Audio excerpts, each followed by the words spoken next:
John 12:24.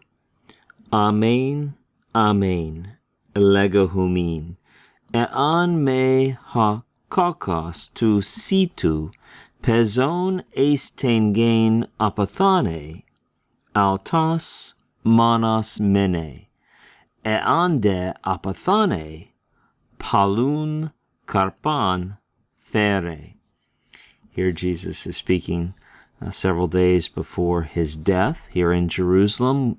He says, "Truly, truly, I say to you all, unless or except," and we know that the subjunctive is coming following on, following hasan, hatan, and we can just go down here. Here's your subjunctive form right here. There's your lengthened vowel. You might not recognize that. I don't know. That's from the verb apothnesko, which means I die. This is the lexical form right here. I am dying. You recognize some spelling changes here. You might recognize a little spelling change there. This is building on the second aorist, which many of you maybe memorized this. The second aorist form is apethenon. Remember that subjunctives don't have augment, so you yank your augment off, and that goes back to omicron, and that gives us the stem apathon. That's the stem right there that we have up here, apathon. And then we just have our regular subjunctive endings. O, ace, a, ding, ding, ding, third singular. Okay, let's go back up here.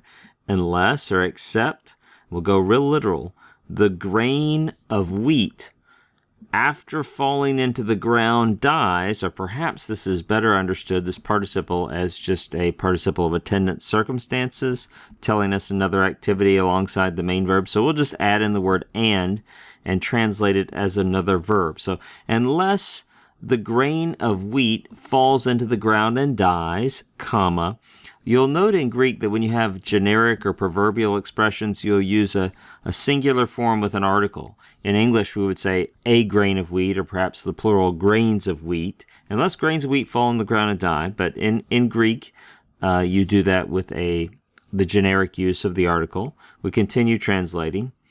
It remains alone. That is, the grain just remains a single grain.